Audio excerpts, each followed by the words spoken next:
يعني هو كمان انت الصوت كويس، هو الاساس في ان هو ينتج لك او يقف جنبك ان انتوا اصحاب قال لهم اصلا. قال لهم انا مش بنتج له عشان حاجه، مش عايز اكسب من وراه حاجه.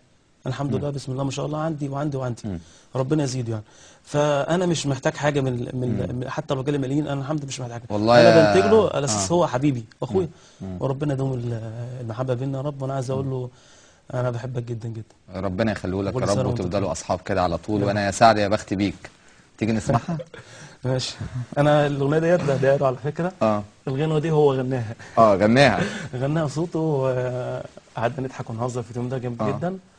وعايز اقول له يا سعد يا بختي فيك صراحه. تمام زي ما انا قلت. نسمع مع بعض.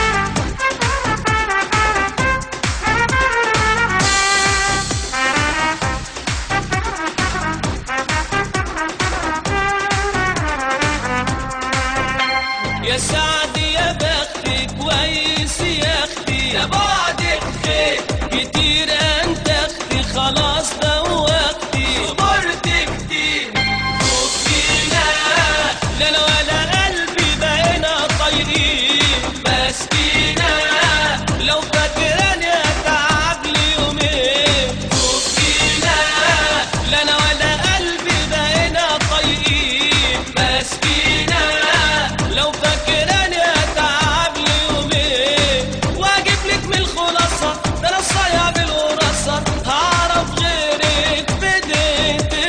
يا سعد يا بختي كويس يا اختي، ده بعدك خير كتير انت اختي، خلاص دوختي صبرت كتير.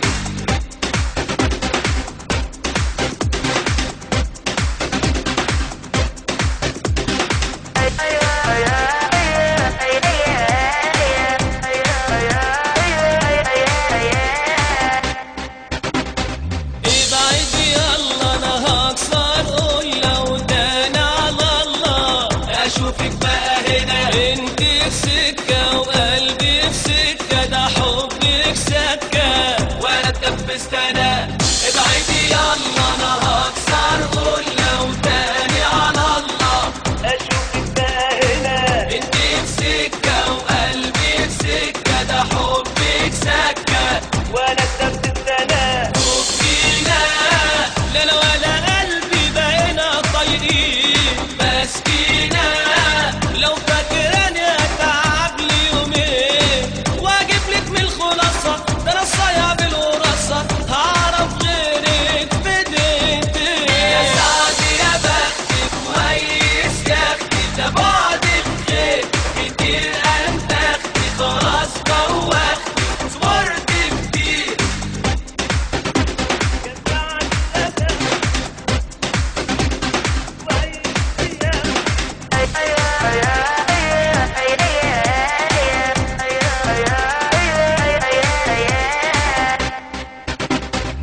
كده عن بلطة من غير غلطة يلا ببساطة، ابعد عني كفاية حبك جريمة خلت له قيمة، ده حكاية قديمة يلزمها نهاية.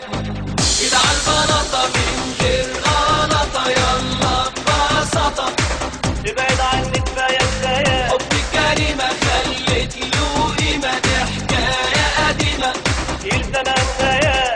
وفينا لا انا ولا قلبي بقينا طايقين مسكينة، لو فاكراني اتعب لي يومين واجيب لك من الخلاصة، ده انا الصايع بالوراثة هعرف غيرك بديتي. يا سعد يا بختي كويس يا اختي، ده بعدك خير كتير انت اختي، خلاص دوختي صبرت كتير. الواضح فعلا ان المنتج بيحب ابو الليف.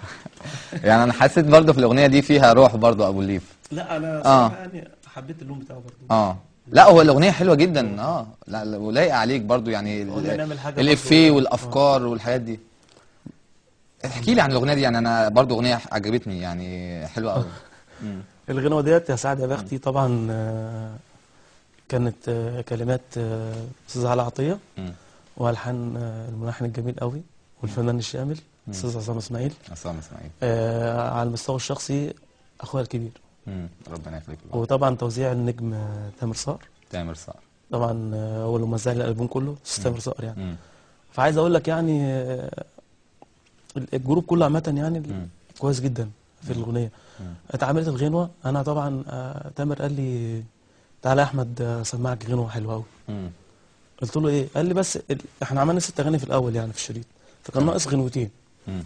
اغنيه كان ناقص اغنيتين، فقال طبعا عملنا غنوه مقسوميه اول كوبري الجامعه ديت. طبعا كلمات استاذ سامح الامام، والحان برضو عصام اسماعيل، وتوزيع تامر صقر. فجينا طبعا عملنا الغنوتين دول، فالغنوه خطفتني. اللي هي سعد يا بختي. طبعا عملنا طبعا حاجه مش في الجو خالص في الشريط، اللي هي سعد يا بختي. يعني مش موجوده. فطبعا اول كوبري الجامعه مش موجوده في الالبوم، يعني احنا برضو ايه، يعني اول كوبري الجامعه مش في الالبوم اصلا؟ لا مش في القصد يعني ايه، يعني احنا عملنا 6 اغاني في الاول. فكان ناقص غنوتين، فاحنا عايزين نعمل اشكال مختلفه عن الاغاني ال6. فطبعا عملنا شكل اول كوبري الجامعه شكل تاني مختلف، وسعد بختي شكل خالص غير مش معموله في الالبوم خالص. طب تيجي يا احمد ناخد اتصال معانا. نورهان من القاهره. الو. الو، ازيك يا نورهان؟ الحمد لله. ازي حضرتك؟ تمام الحمد لله. كل سنه طيبه. وحضرتك طيب. معاك يا احمد صياد. معاك يا احمد صياد اهو. يا نورهان من القاهره. ازيك يا احمد؟ اهلا، ازيك يا نورهان؟ انا معجبه جدا. ربنا يخليك، كل سنه وانت طيبه الاول. وانت طيب، اغانيك كويسه وصوتك جميل جدا. ربنا يخليك يا رب، شكرا ليك وذوقك. نورهان، انت سمعت الالبوم بتاع احمد؟ طب ايه الاغنيه اللي عجبتك في الالبوم؟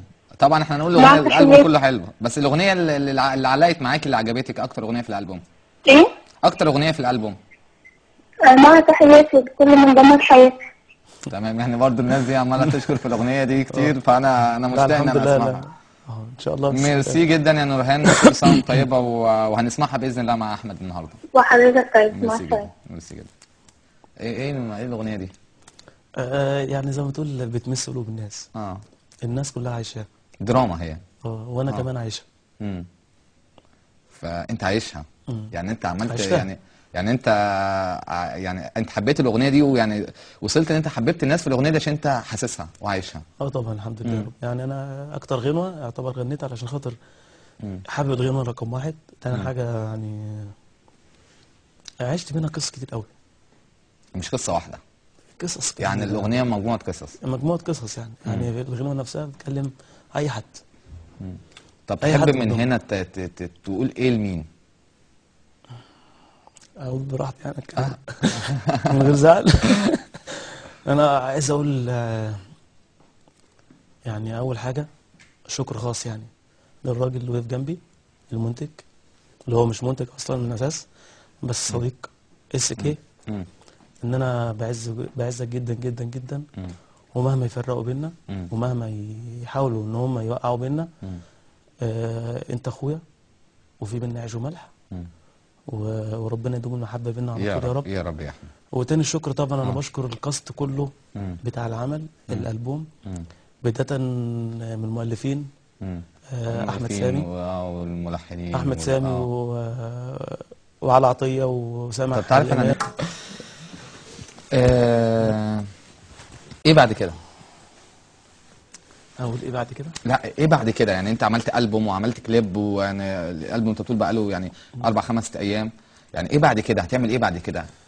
ان شاء الله الايام الجايه يعني طبعا في كليب نازل بعد العيد باذن الله، اسبوع كده و10 ايام على من الالبوم برضه. اغنيه سعد يا بختي. حلو. وفي ان شاء الله هنصور مع تحياتي لكل مدمر حياتي. يعني هتصور 3 اغاني في الالبوم؟ كده مصورين غنوتين. ده لا كده اوريدي متصوره. اغنيه متصوره سعد يا بختي واغنيه افترى اللي انت شفتها اللي هي في اول حلقه معاك. بس ان شاء الله يعني اصور يعني مع تحياتي لكل مدمر حياتي، لان انا ان شاء الله يعني حاسس يعني التعليقات كلها على الاغنيه دي، الناس عاجباها الاغنيه دي، فانت حابب ان انت توريها للناس، يعني حتى انت عايش القصه فعايز تمثلها كمان. فانا نفسي امنيه حياتي وهو سامعني SK